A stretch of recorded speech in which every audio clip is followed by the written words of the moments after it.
What happens when the happiest day of your life becomes your worst nightmare? Madison Rivers was in labor, bringing her first child into the world, when her phone lit up with a notification that would destroy everything she thought she knew about her marriage. Her millionaire husband Tyler wasn't missing the birth because of business meetings. He was on a private jet to Vegas, posting Instagram photos with his young assistant, announcing their wedding to 50,000 followers. But that betrayal was just the beginning. What Madison discovered next about her husband's secret life would shock you. This isn't just a story about infidelity. It's about embezzlement, murder, and a conspiracy that went deeper than anyone imagined. And it all started with one Instagram post that Tyler thought would set him free, but instead became the evidence that destroyed his empire. If you're ready for a story that proves truth really is stranger than fiction, hit that like button, drop a comment with your thoughts, and make sure you're subscribed with notifications on, because this wild ride is just getting started. The notification chimed at exactly 2:37 a.m., just as Madison Rivers felt another contraction tear through her body. Her husband Tyler's face lit up the phone screen, that familiar smile she'd fallen in love with 6 years ago. But this wasn't a call. It was an Instagram notification. Madison gripped the hospital bed rail, sweat beading on her forehead as the pain subsided. She'd been in labor for 14 hours. And Tyler still wasn't here. Another business emergency, he'd said. Another crucial investor meeting that couldn't wait. Her best friend Emma squeezed her hand. "Don't look at your phone right now, Maddie. Focus on breathing." But Madison was already swiping open the notification. What she saw made her forget how to breathe entirely.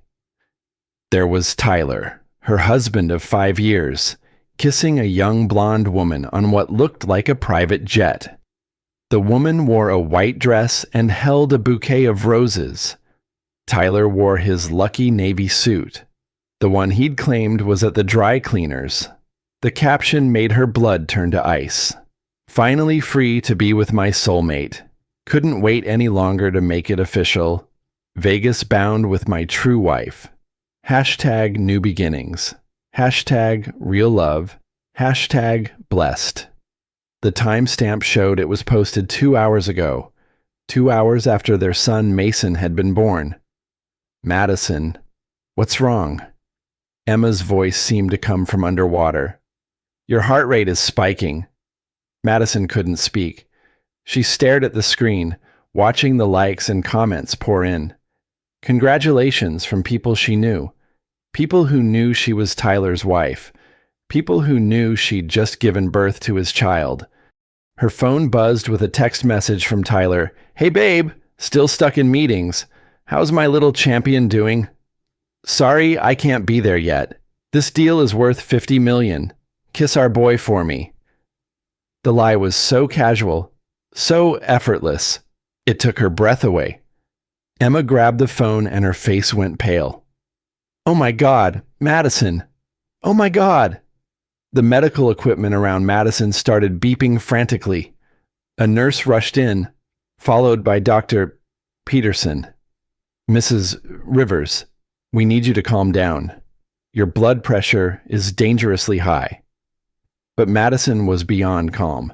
She was beyond anything resembling normal human emotion. The man she'd trusted with her entire life, the man whose child she just brought into the world, had just announced to 50,000 Instagram followers that he was marrying someone else. And he'd done it while she was still bleeding from giving birth to his son. The worst part wasn't even the betrayal. It was the realization that this wasn't spontaneous.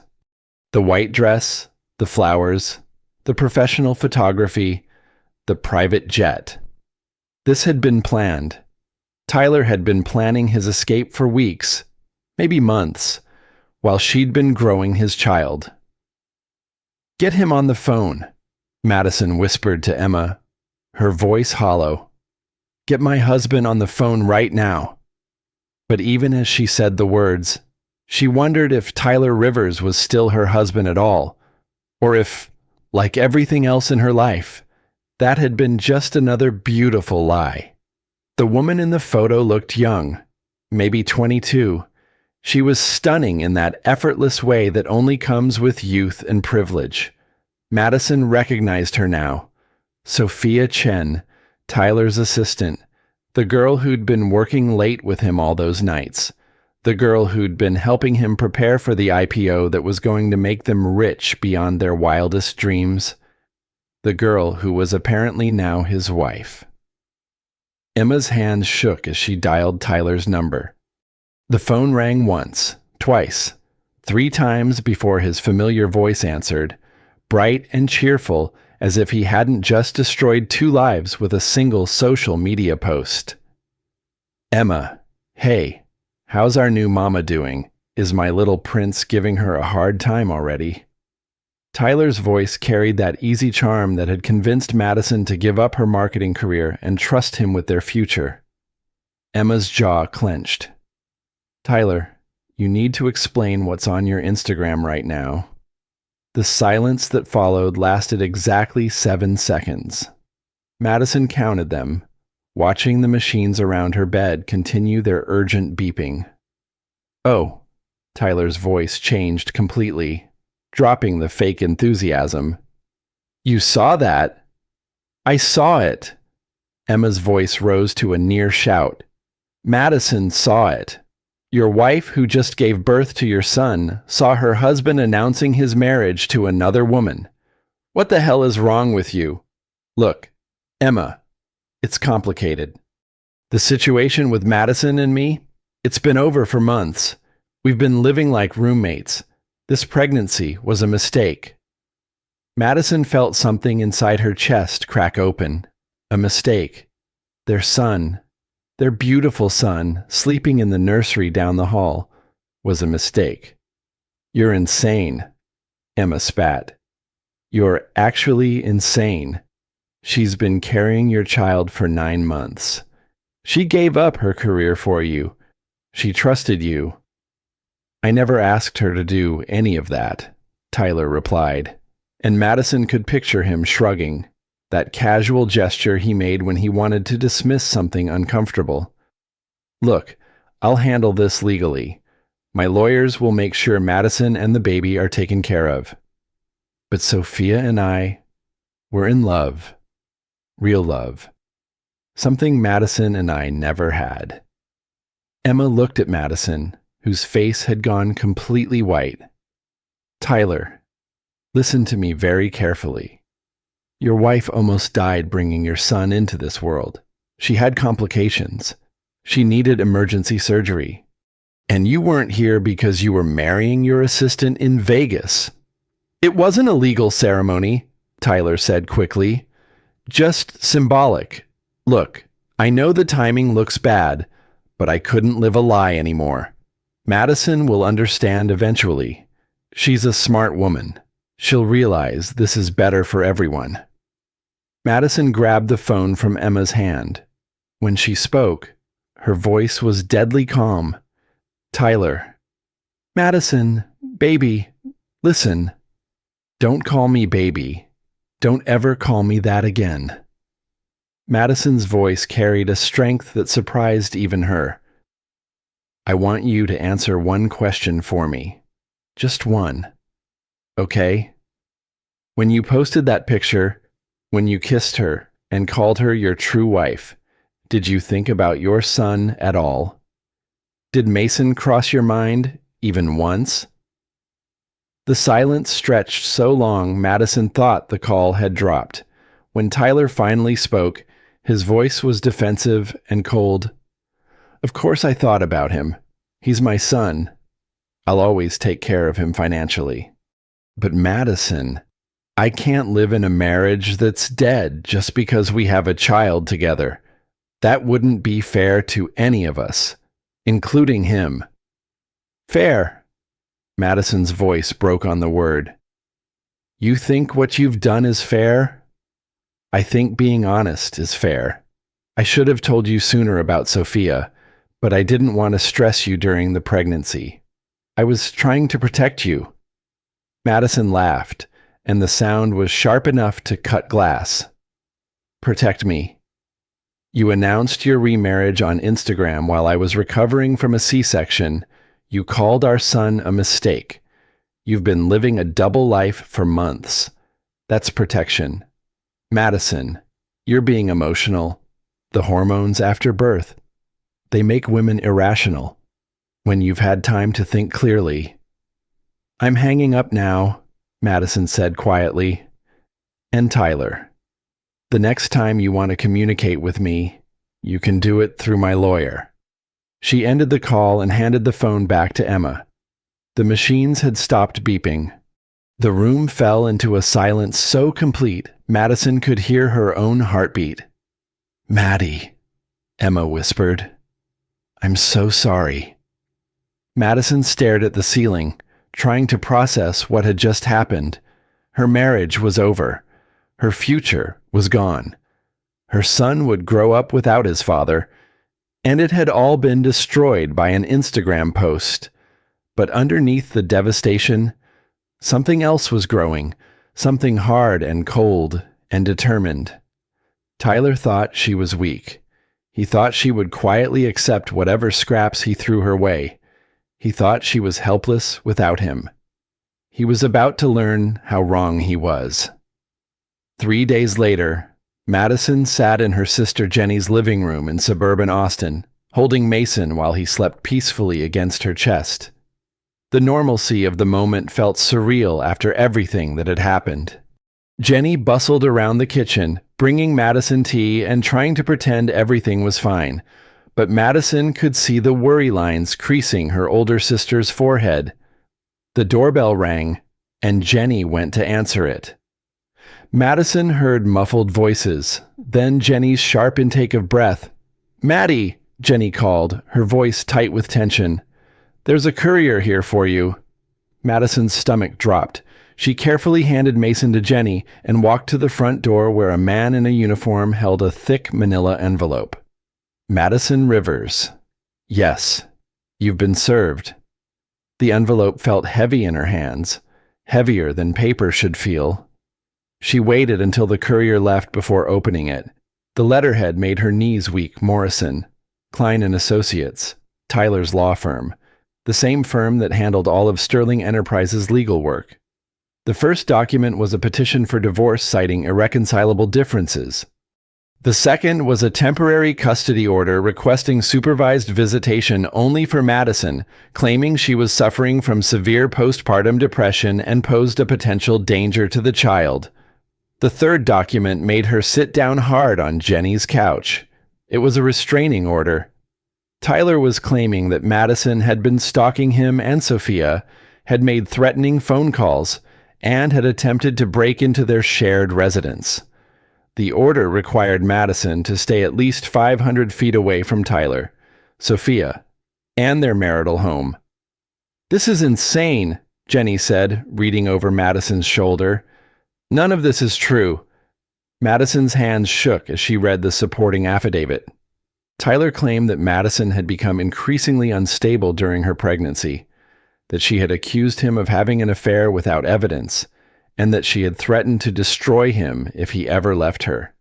Every word was a lie, but it was written with such convincing detail that Madison almost wondered if she was losing her mind. Her phone rang. The caller ID showed a number she didn't recognize. "Mrs. Rivers, this is Rebecca Stone from Stone Family Law. I understand you may need legal representation." Yes, I think I do. "Can you come in this afternoon? I've seen the papers that were filed against you, and we need to respond quickly." 2 hours later, Madison sat across from Rebecca Stone, a sharp-eyed woman in her 50s who had built a reputation as one of Austin's toughest divorce attorneys. Rebecca had spread Tyler's filing across her desk and was frowning as she read, "Mrs. Rivers, I have to ask you directly. Have you been diagnosed with postpartum depression? Have you made any threats against your husband or his girlfriend?" "No." Madison said firmly. None of this is true.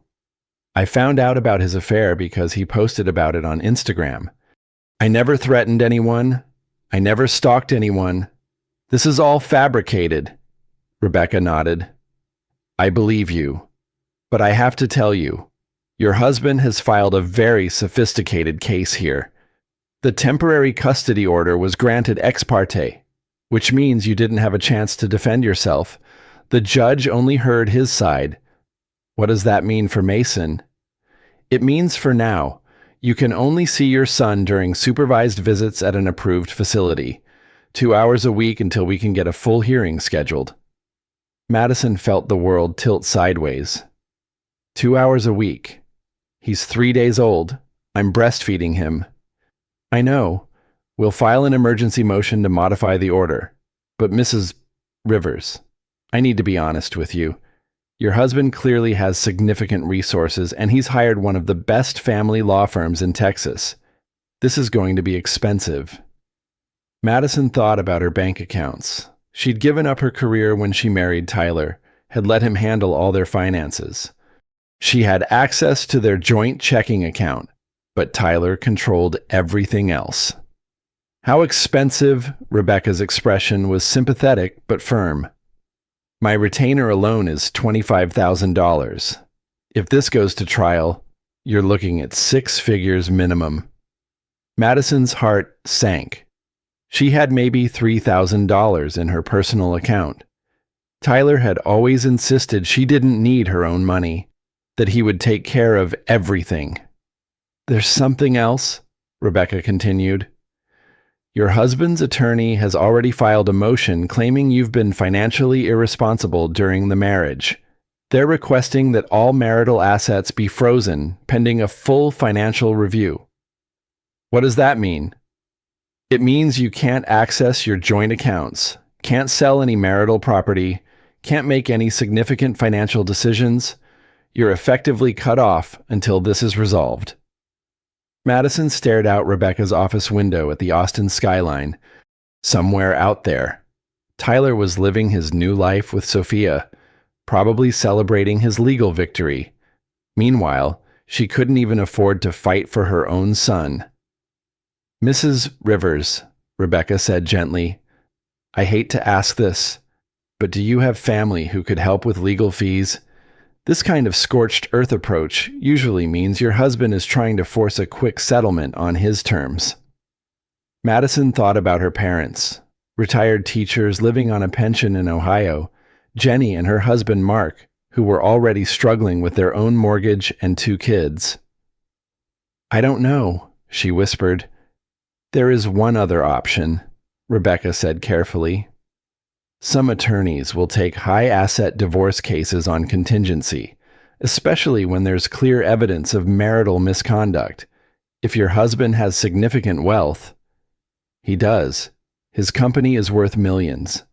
But Rebecca, what if I can't prove the misconduct? What if he's covered his tracks too well? Rebecca leaned forward. Mrs.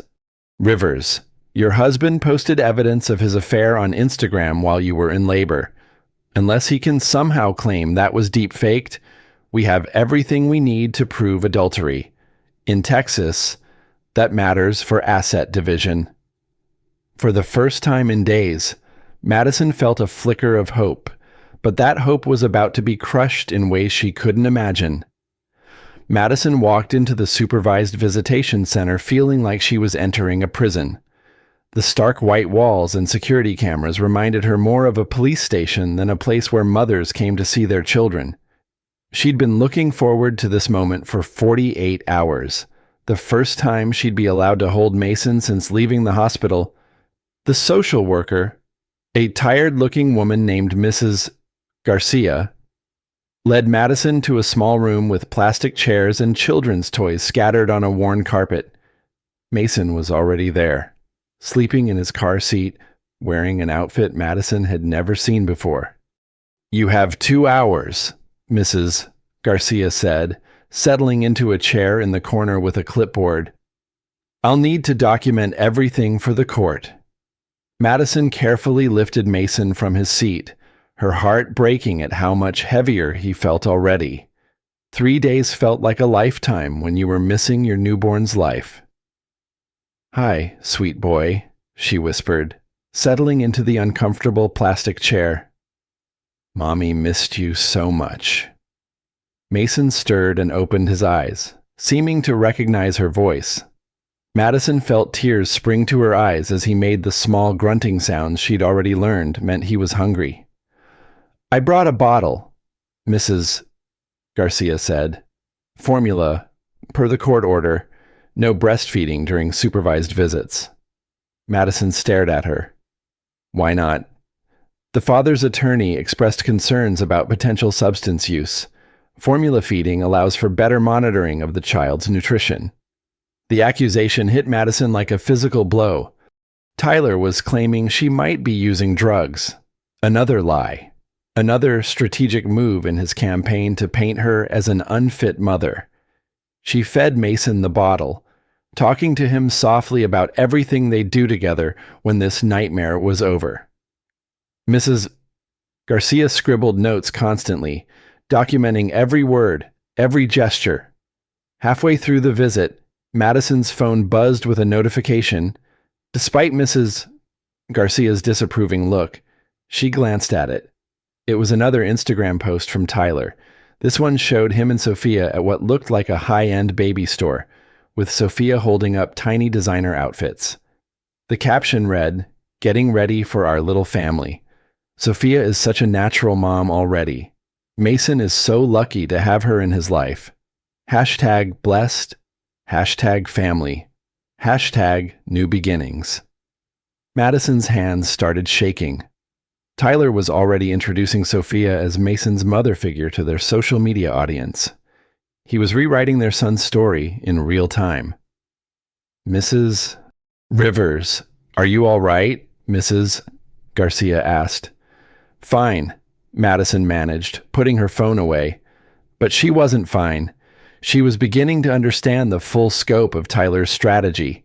He wasn't just leaving her, he was systematically erasing her from their son's life. After the visit, Madison drove back to Jenny's house in a daze.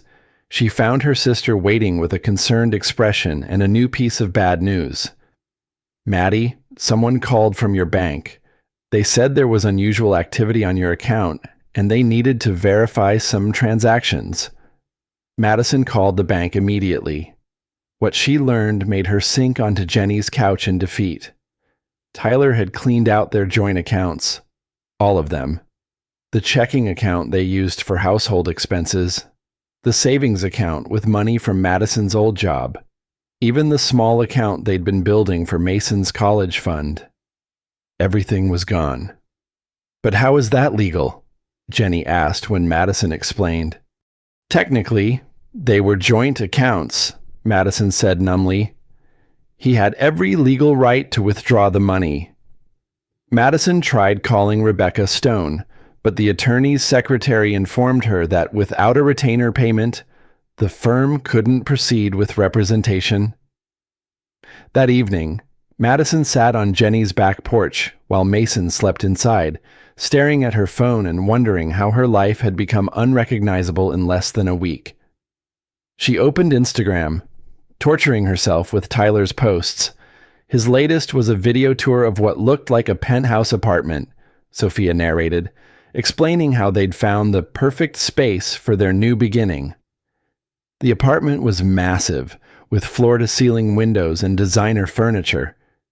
In the background, Madison could see boxes labeled with her name, her things. Tyler was packing up her belongings like she'd never existed.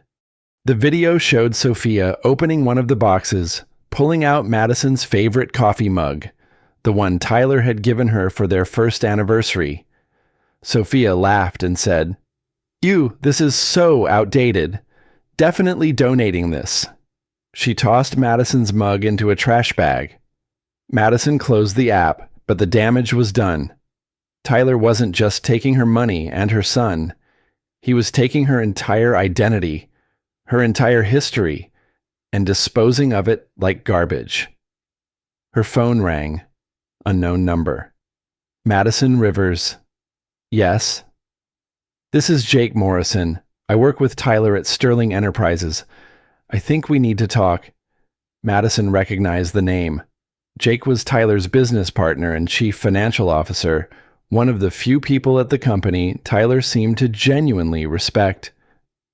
I'm not sure that's appropriate, Madison said carefully.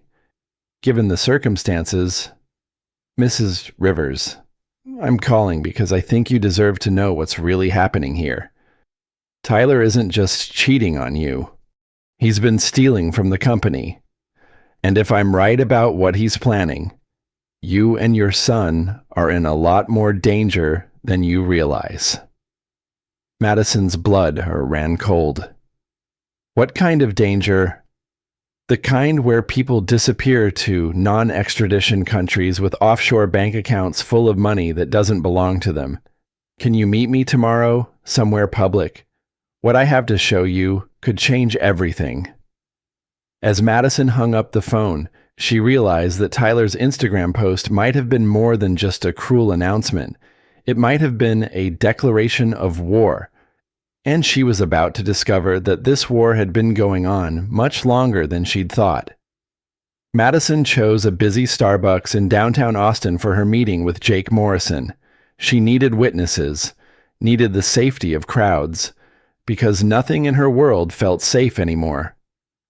Jake was already waiting when she arrived, looking nervous and checking his phone constantly. Mrs. Rivers, thank you for coming. Jake stood as she approached, gesturing to a corner table away from the main traffic. He was younger than she'd expected, maybe 35, with the kind of earnest face that belonged to someone who still believed in doing the right thing. Call me Madison. And Jake, I have to ask why you're willing to help me. Tyler says you're his best friend. Jake's expression darkened. Tyler and I started Sterling Enterprises together 5 years ago. I thought I knew him, but the man I've been working with for the past year, he's someone else entirely. Jake pulled out a tablet and set it between them, glancing around to make sure no one was watching. Madison, how much do you know about your husband's finances? Not as much as I should, apparently. He always handled the money. Said it was too complicated for me to worry about.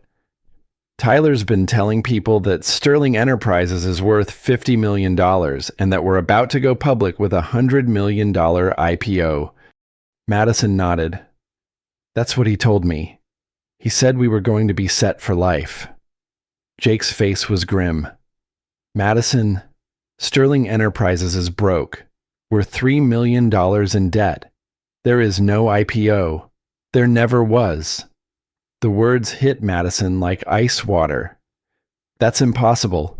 Tyler's been talking about the IPO for months. He's had meetings with investors, lawyers. Those meetings were fake. Tyler's been running an elaborate con game, trying to attract new investors to cover the money he's already stolen. Jake swiped through documents on his tablet.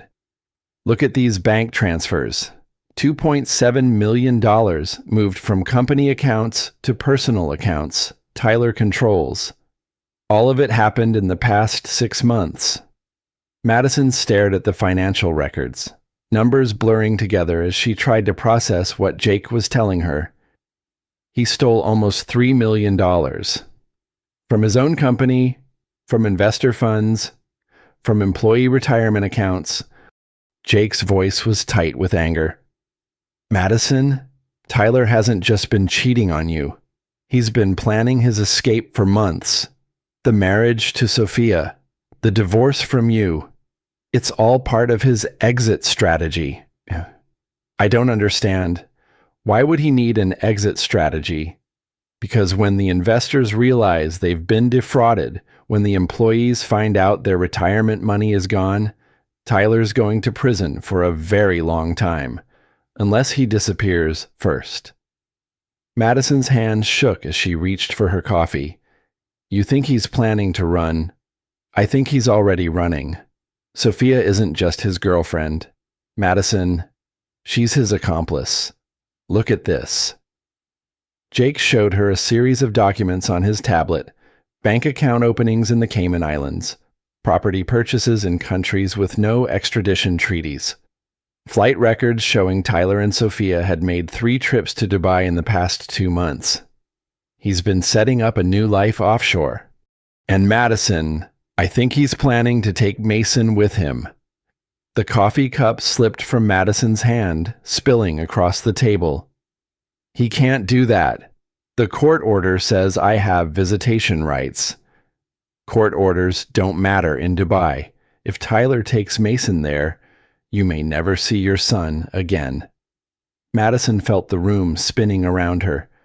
Why are you telling me this? Why are you helping me? Jake was quiet for a long moment.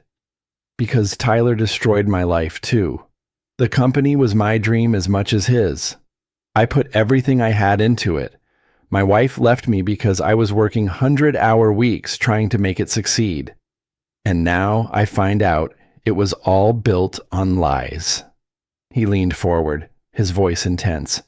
But mostly because what he's doing to you is evil. Taking a man's money is one thing.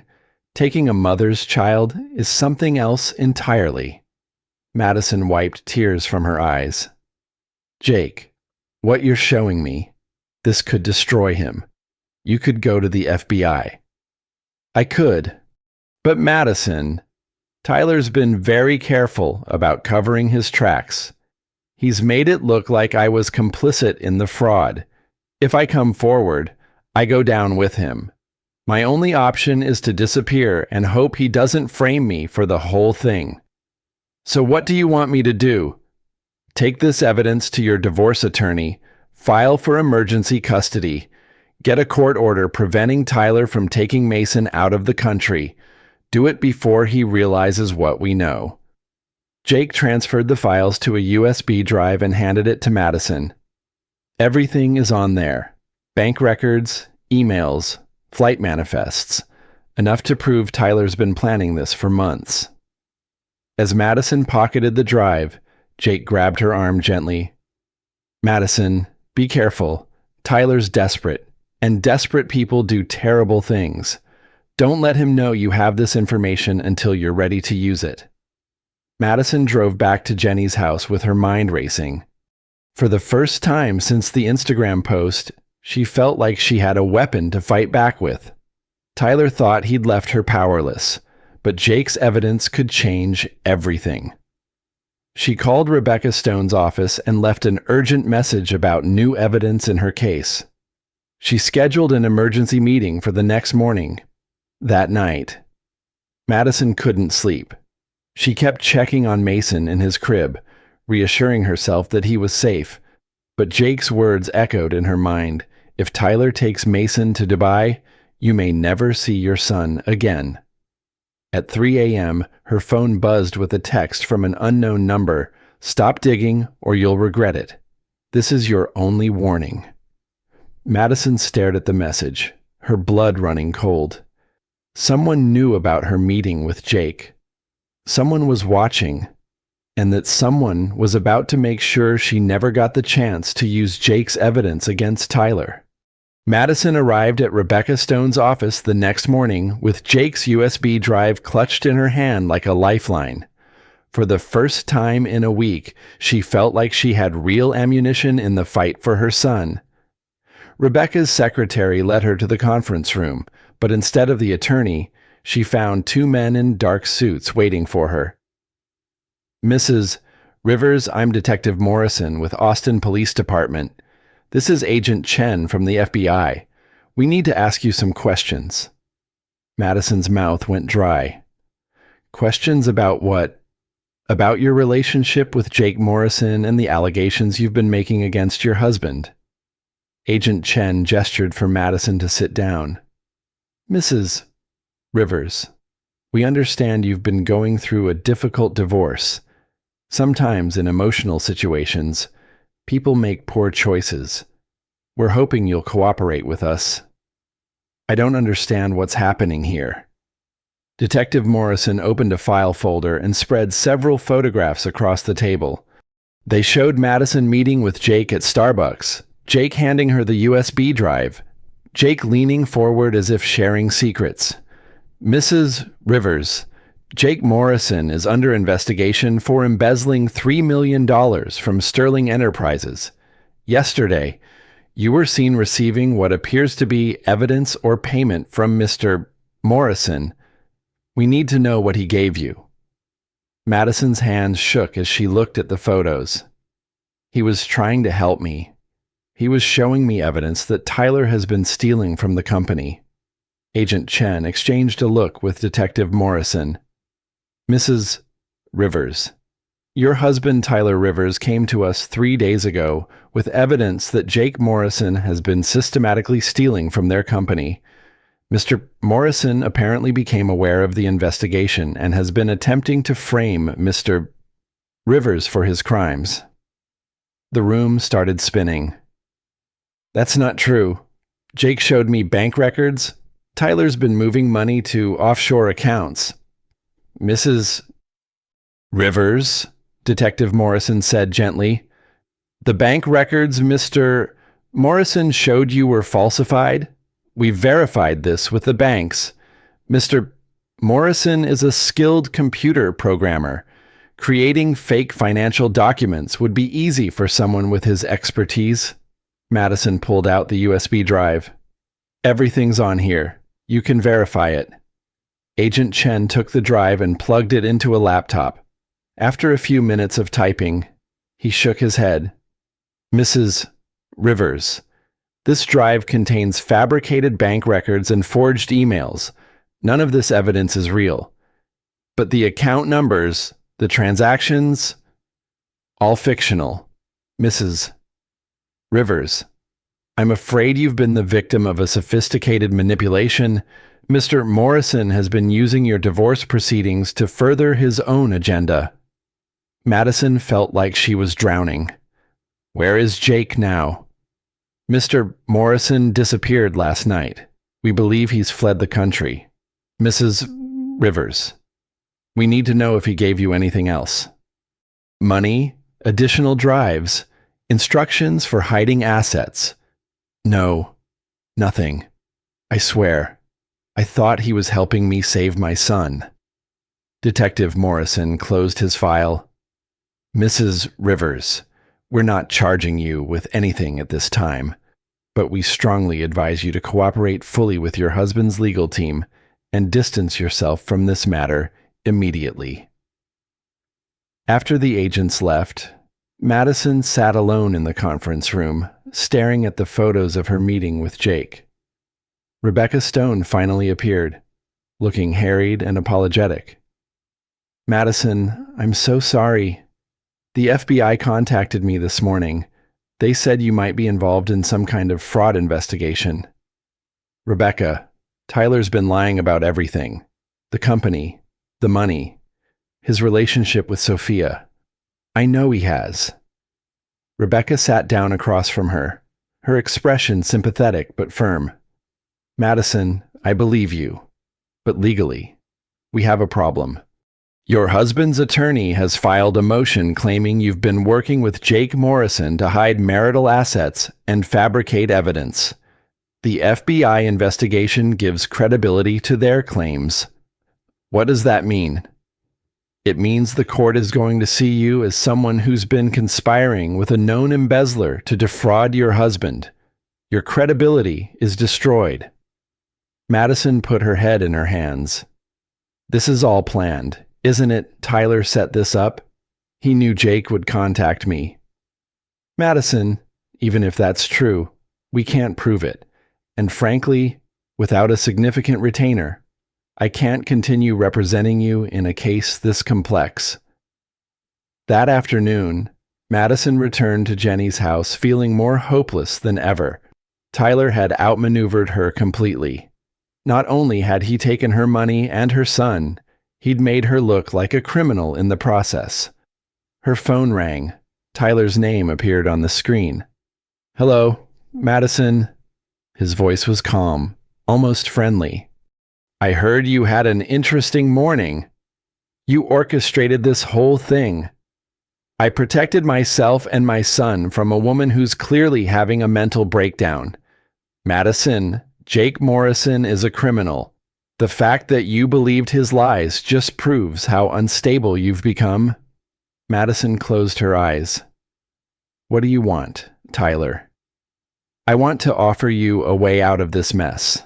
My attorney is prepared to offer you a generous settlement, $200,000, plus child support, in exchange for your agreement to supervised visitation only."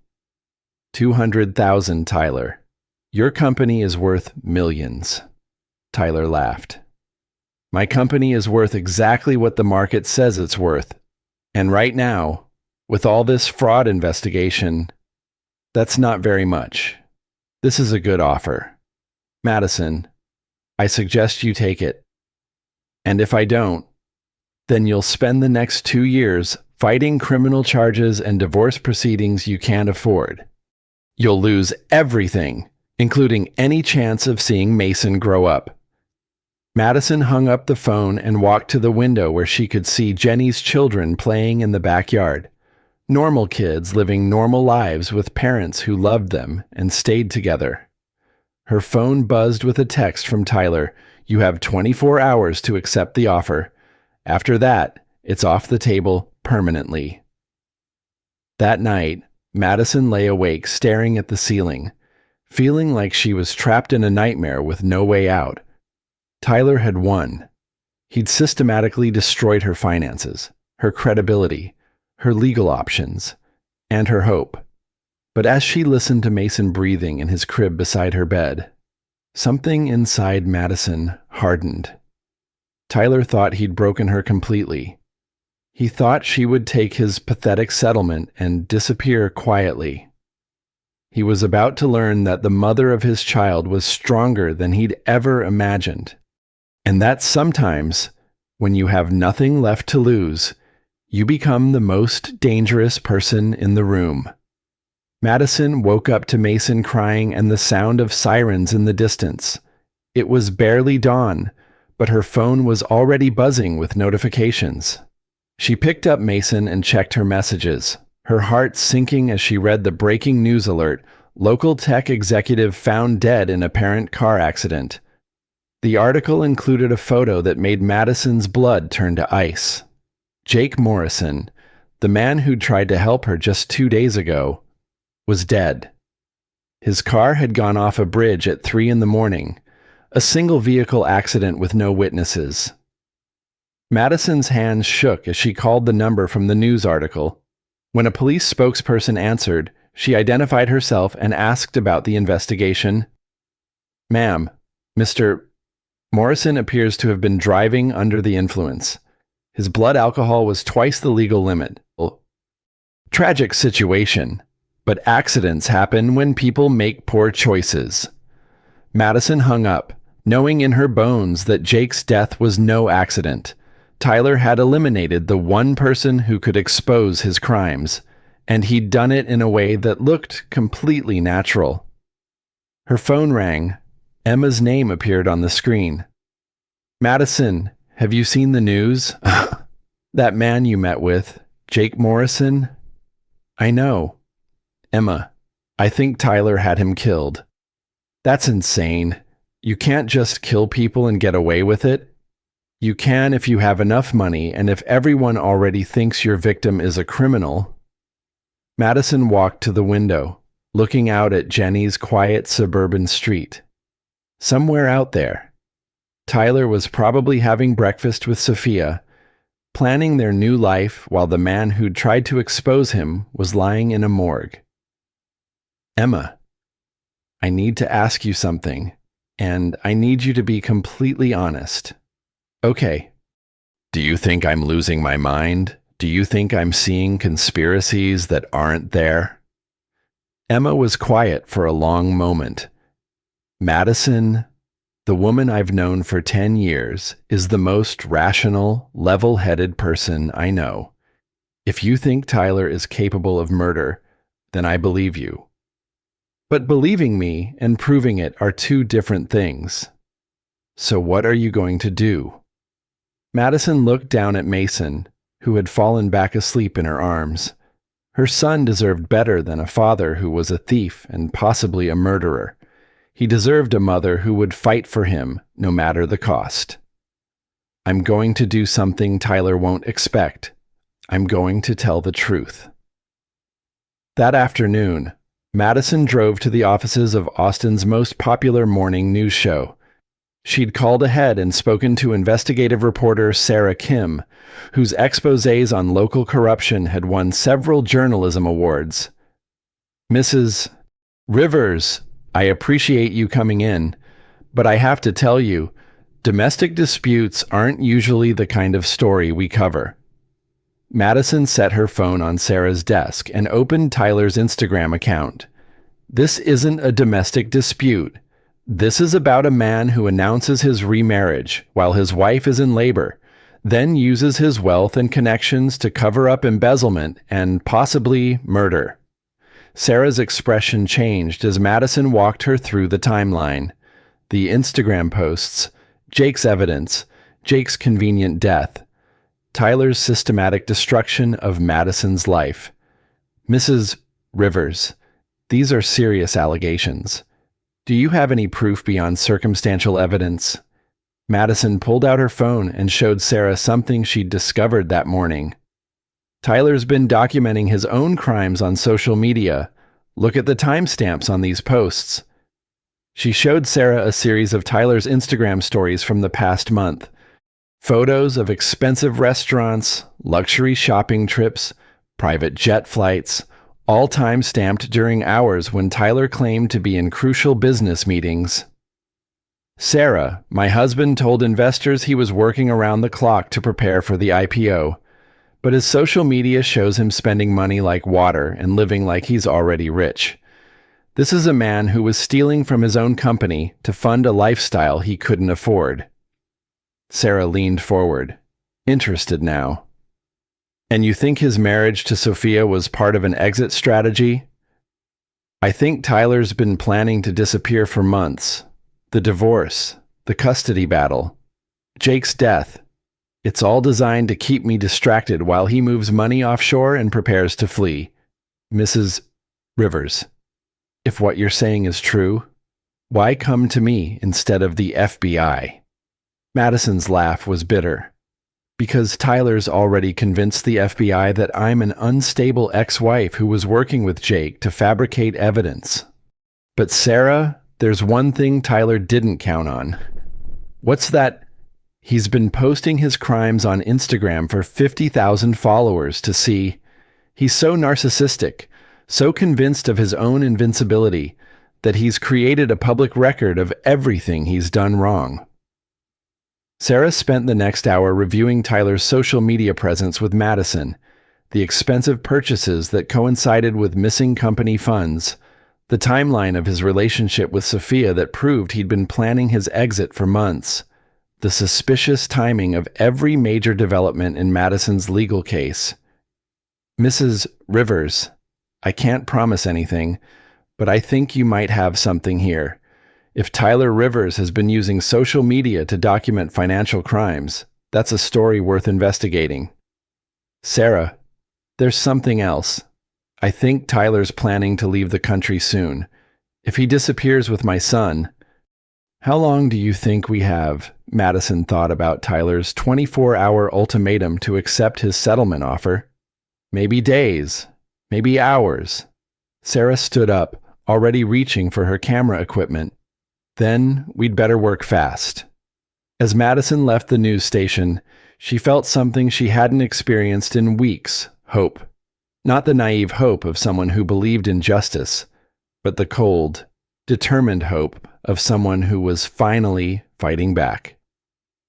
Tyler had made one crucial mistake in his perfect plan to destroy her life. He'd forgotten that the truth has a way of surfacing, especially when it's been posted on Instagram for the world to see. Sarah Kim's investigative report aired at 6 p.m. on a Thursday, just as Austin's workforce was settling in for dinner.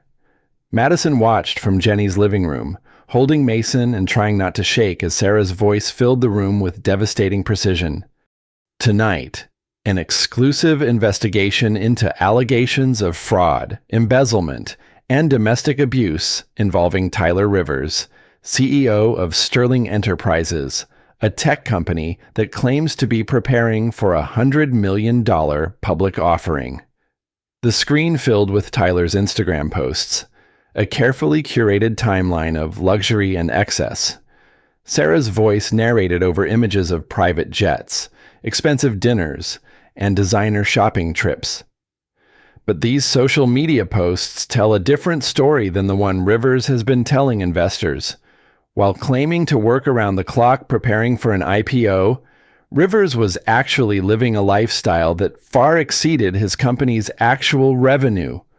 The report cut to an interview with a former Sterling Enterprises employee who'd agreed to speak anonymously. The company's been struggling for months. We've had layoffs, delayed paychecks, benefits cut, but Tyler was still flying around on private jets like money was no object. Sarah's investigation had uncovered what Madison and Jake had suspected Sterling Enterprises was bankrupt. The IPO was fictional, and millions of dollars in investor and employee funds had disappeared into Tyler's personal accounts. But the most damaging part of the report was Tyler's own Instagram evidence.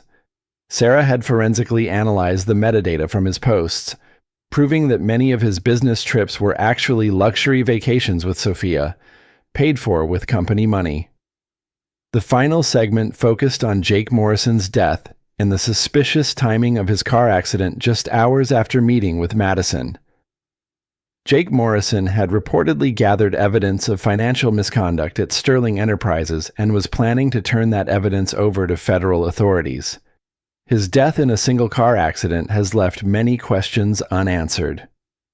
As the report ended, Madison's phone started ringing. Reporters, investigators, even old friends who'd seen the story. But the call that mattered most came from Agent Chen at the FBI. "Mrs. Rivers, we need to speak with you immediately. Can you come to our offices tonight?"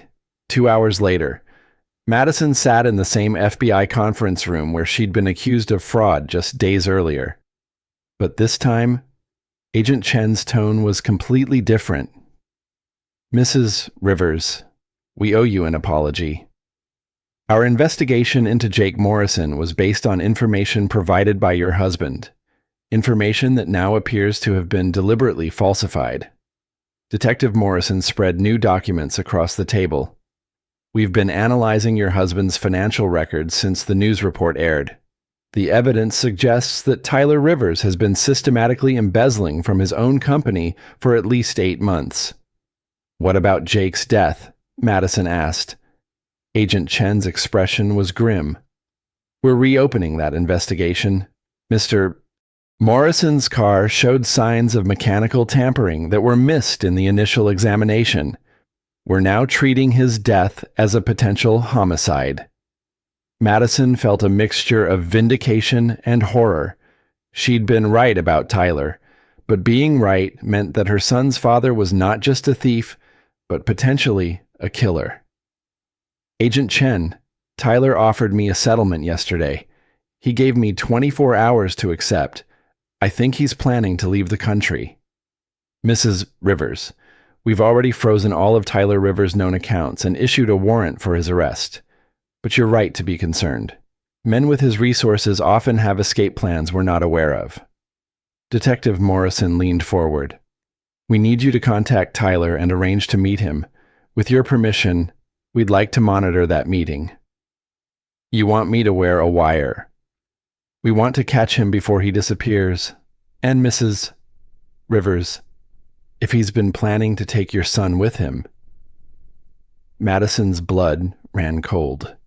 In all the chaos of the investigation and the media attention, she'd almost forgotten the most important thing: Tyler still had legal custody of Mason during their designated times. If he decided to run, he could take Mason and disappear forever. "What do you need me to do?" Agent Chen handed her a phone. "Call him, tell him you're ready to accept his settlement offer. Arrange to meet somewhere public. We'll handle the rest." Madison dialed Tyler's number with shaking hands. When he answered, his voice was tight with barely controlled rage. Madison, you've made a very serious mistake. Tyler, I want to accept your offer.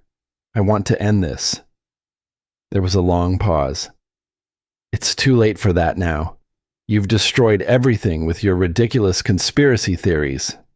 Please, Tyler, I just want what's best for Mason. I'll sign whatever you want. Another pause. Madison could practically hear Tyler calculating, trying to figure out if this was a trap. Fine. Meet me at Riverside Park tomorrow at noon. Bring the baby. We'll discuss terms. Tyler, why do you want me to bring Mason? Because after the lies you've told about me, I think it's time Mason came to live with his father permanently. The line went dead. Madison looked at Agent Chen, her heart pounding. He's planning to take him, she whispered. He's going to take my son and run. Agent Chen nodded grimly. Not if we stop him first. As Madison drove back to Jenny's house, she realized that tomorrow's meeting would determine everything.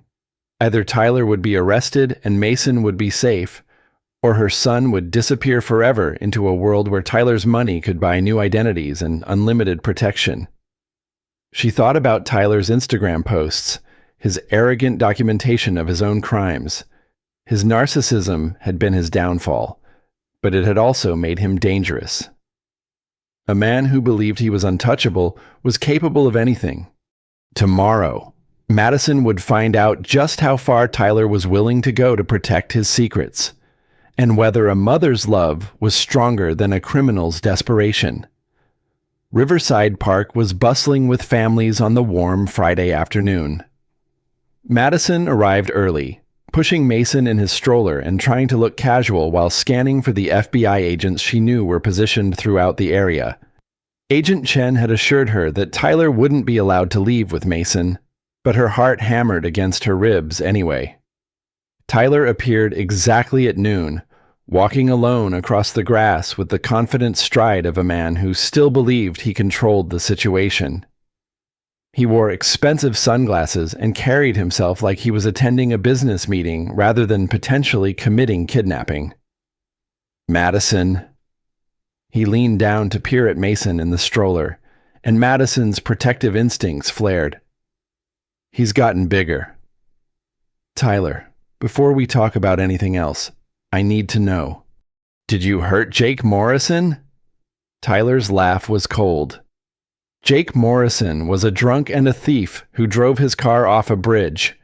The only person who hurt Jake Morrison was Jake Morrison. But Madison caught something in his eyes, a flicker of satisfaction that confirmed her worst fears. The FBI reopened the investigation into his death, Madison said, watching Tyler's reaction carefully. They found evidence of mechanical tampering. For the first time, Tyler's composure cracked slightly. The FBI is grasping at straws because your little news report embarrassed them. Madison, you need to understand something. I have resources you can't imagine. Connections, money, lawyers. Even if they arrest me today, I'll be out by tomorrow. Tyler reached for the stroller handle. I'm taking Mason now. You can see him again when you've learned to keep your mouth shut. No. Madison stepped between Tyler and the stroller. You're not taking him anywhere. Tyler's expression turned dangerous. Madison, don't make this harder than it needs to be. Sign the custody modification papers, and maybe you'll see him again someday. Tyler, it's over. The FBI knows about the embezzlement, the fake IPO, the offshore accounts. They know about Jake. You can't run from this. Tyler pulled out his phone and showed Madison the screen. It displayed a banking app with an account balance that made her gasp $12 million. This account is in a bank that doesn't cooperate with U.S. law enforcement, Tyler said quietly. The private jet is fueled and waiting at a private airstrip 20 minutes from here. By tonight. Mason and I will be somewhere that American courts can't touch us. Madison's blood turned to ice. Tyler, please. He's just a baby. He needs his mother. He needs a parent who isn't a vindictive liar who tries to destroy people's lives for revenge. Tyler moved toward the stroller again, and Madison realized with horror that the FBI agents were too far away to intervene quickly. In the few seconds it would take them to reach the stroller, Tyler could grab Mason and run. But Madison had one advantage Tyler didn't know about. Sarah Kim's camera crew was hidden in a news van across the park, filming everything for a follow-up report. Whatever happened next would be broadcast to the entire city. Tyler, Madison said loudly, making sure her voice would carry to the hidden microphones. Are you confessing to murdering Jake Morrison? Tyler's eyes went wide. What? No. I never said. You just admitted to having Jake's car tampered with. You said he deserved what happened to him. I never said that. But Tyler's voice was rising, and Madison could see him realizing he was being recorded.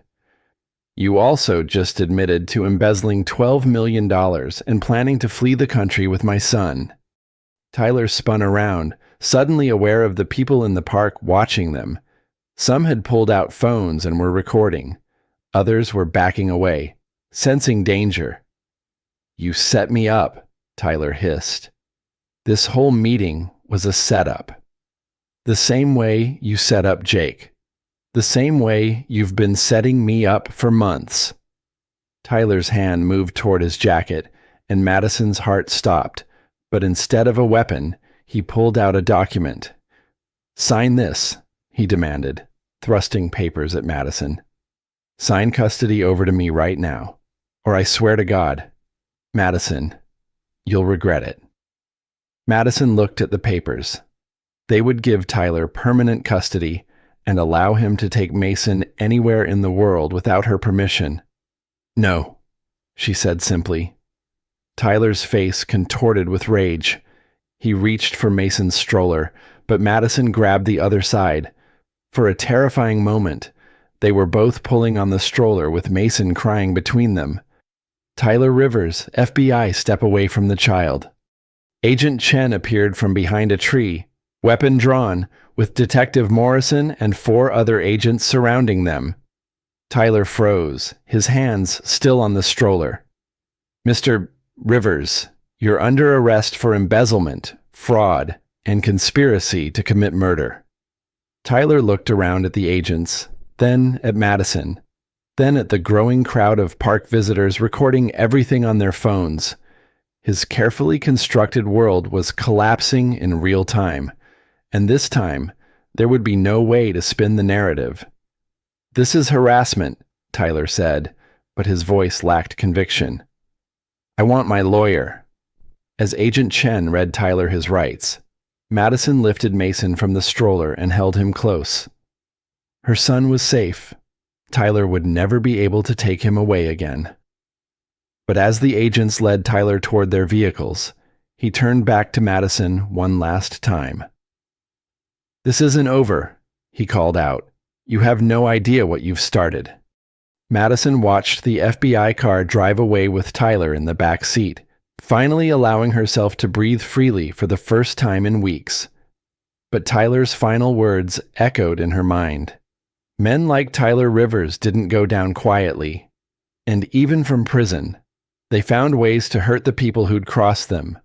The battle was won, but Madison suspected the war was just beginning.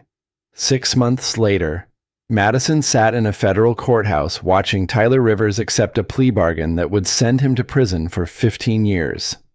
He wore an orange jumpsuit instead of his expensive suits, and the confident swagger was gone, replaced by the hollow look of a man who'd lost everything.